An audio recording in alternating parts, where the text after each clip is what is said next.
perkara. Satu, melakukan gugatan para penggugat. Dua, menyatakan tindakan-tindakan pemerintah yang dilakukan oleh tergugat satu dan tergugat dua berupa satu, tindakan pemerintah atasnya atau pelambatan akses demi di beberapa wilayah provinsi Papua Barat dan provinsi Papua pada 19 Agustus 2019. Pukul 13.00 waktu Indonesia Timur sampai dengan pukul 20.30 Indonesia Timur. Dua, tindakan pemerintah yaitu pemblokiran layanan dan atau data pemutusan akan secara menyeluruh di provinsi Papua dari 90 kota kabupaten dan provinsi Papua Barat 13 kota kabupaten bersama di kota Bogor sampai dengan tidak-tidaknya pada masa yang dari pukul 23 waktu Indonesia Timur. Tiga, tindakan pemerintah yaitu memperpanjang pemblokiran layanan dan atau pemutusan akan secara di 4 kabupaten di provinsi Papua yaitu Kota Jayapura, Kabupaten Jayapura, Kabupaten Nusa dan Kabupaten Jayapura dan dua kota kabupaten di provinsi Papua Barat yaitu Kota Manokwari dan Kota Malang 34 September 2019 pukul 23 sampai dengan 9 September 2019 pada pukul 18.00 atau 20 waktu Indonesia Timur adalah perbuatan melanggar hukum oleh badan dan atau pejabat pemerintahan. Tiga,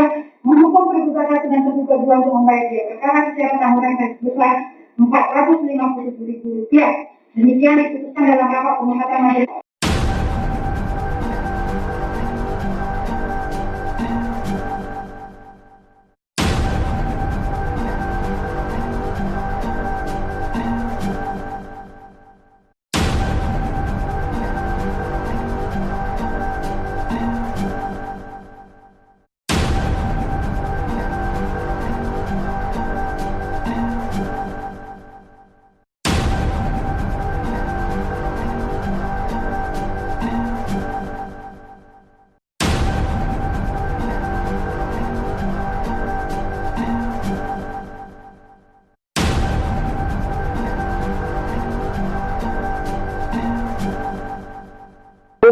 Atas pelambatan internet di Papua dan Papua Barat, Pak.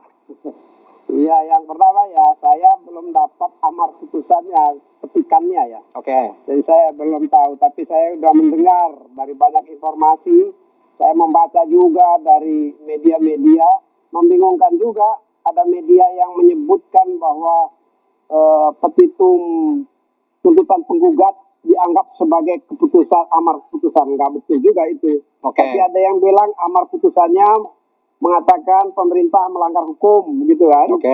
Nah, kami tentu menghormati ya proses pengadilan apapun juga di level manapun juga menghormati keputusannya. Tapi karena ini pengadilan TUN ya Tata Usaha Negara, ya tentu saya sebagai Menko Info ya akan nanti berbicara terlebih dahulu dengan pengacara negara, pengacara negara langkah apa yang harus kita lakukan. Namun sebelumnya juga saya dalam mengikuti proses ini berusaha mencari tahu karena ini tata usaha negara. Saya mencari tahu, berusaha untuk mendapatkan ada nggak dokumen-dokumen keputusan yang merupakan kebijakan, ya. Dan saya tidak menemukan ada satu kebijakan, keputusan atau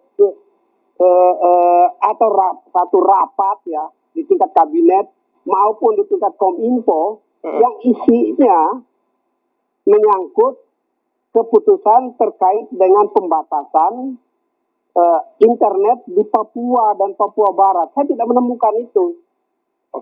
Sampai sekarang tidak menemukan. Bahkan setelah saya cek juga saya tidak menemukan bahwa ada rapat seperti itu di Kominfo. Karenanya tentu hal-hal seperti ini akan kita sampaikan. Bahwa Pak Hakim sudah mengambil keputusan kita hormati. Tapi saya juga mendapat informasi bahwa saat itu ada infrastruktur IT yang terputus, infrastrukturnya ya, atau kata lainnya ada perusakan terhadap infrastruktur. Kalau infrastruktur ICT-nya, infrastruktur telekomunikasinya rusak, apakah kabelnya, apakah anunya, ya pasti dia berdampak pada saluran bandwidth di situ, pasti berdampak pada pembatas atau berkurangnya kecepatan internet atau bahkan hilang internetnya. Tapi itu akibat infrastruktur, bukan akibat satu keputusan pemerintah. Nah, sedangkan pengadilannya kan mengacu pada pengadilan administrasi tata usaha negara.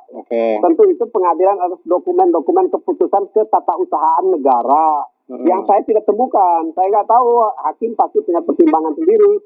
Karenanya kita akan melihatnya, itu satu. Yang kedua, saya bisa sampaikan ya dalam semasa saya ya sebagai anggota kabinet gitu, saya menyadari betul dan merasakan betul keputusan dan kebijakan yang diambil oleh Bapak Presiden, keberpihakannya jelas itu pada kepentingan negara, pada kepentingan masyarakat, ya pada kepentingan rakyat, ya. Dan saya meyakini karenanya pasti kalau ada keputusan-keputusan Indonesia, termasuk rakyat dimanapun juga di Provinsi NTT, di Provinsi Aceh, di Provinsi Papua, Papua Barat, untuk kepentingan rakyatnya. Dan tentu kalau keputusan kebijakan yang berpihak pada kepentingan bangsa, negara, dan rakyat Indonesia juga berdampak baik, bermanfaat bagi bangsa lain, syukur gitu. Tetapi ya pemerintah tentu tidak akan pernah mengambil keputusan ya kebijakan publik yang untuk kepentingan segelintir orang, sekelompok orang, ya yang belum tentu keberpihakan kepentingannya sejalan dengan kepentingan negara. Tentu itu tidak akan begitu. Ya. Ini secara umum kebijakan yang saya tahu Pak Jokowi mengambil keputusannya seperti itu. Lalu tekanannya kepada rakyat. Nah, balik lagi terkait dengan TUN ini, kami lihat bahwa proses pengadilan sudah berjalan. Tentu reserve kami mencadangkan hak-hak hukum tergugat ya, baik tergugat satu Bapak Presiden maupun tergugat dua Menko Info untuk mengambil langkah-langkah lanjutannya, dan ini hasil nanti tentu kami bicarakan dulu dengan pengacara negara ya, jaksa pengacara negara bagaimana untuk langkah lanjutnya. Tapi sekali lagi saya ingin tekankan bahwa proses pengadilan tata usaha negara landasannya adalah dokumen-dokumen ketatausahaan negara. Dan saya ya sebagai tergugat dua telah berusaha mencari ya mengumpulkan informasi apakah ada kebijakan keputusan-keputusan ya atau rapat-rapat yang menetapkan dan memutuskan dilakukannya pelambatan internet di sana. Sejauh ini saya belum dapat itu dokumen. Belum lihat itu dokumen. Belum temukan itu dokumen. Tetapi apabila ada fakta di mana ada pelambatan kecepatan internet di sana, yang perlu didalami secara teknis, apakah infrastruktur yang ada di sana waktu itu semuanya berfungsi normal. Kalau semuanya berfungsi normal, lain lagi dari sistem. Tapi kalau ada infrastrukturnya yang juga terkendala dan terganggu saat ini, itu ya, maka tentu wajar. Dan saya mendapat informasi, memang ada perusakan terhadap infrastruktur di wilayah itu waktu itu. Ya. Yang mana tentu operator seluler ya yang bertugas untuk memastikan keamanan deployment atau penggelaran infrastruktur berusaha untuk mengatasinya. Macam-macam tuh. Jangankan di Papua ya, di Jakarta pun saat banjir ya ada itu infrastruktur yang internetnya terganggu. Karena apa? Listriknya macet ya, power supply-nya kurang, BTS-nya terganggu ya, dan seterusnya itu yang mengakibatkan internetnya kecepatannya berkurang atau bahkan mati sama sekali. Nah, yang terjadi di Papua ini penyebabnya apa? Tapi kalau disampaikan seperti yang di tuntutan penggugat, ya itu berarti kebijakan. Kalau kebijakan berarti ada keputusan negara secara administratif, ada dokumennya. Kalau tidak ada dokumennya, saya pun bertanya landasan ketetapannya ini nanti perlu kita dalami gitu.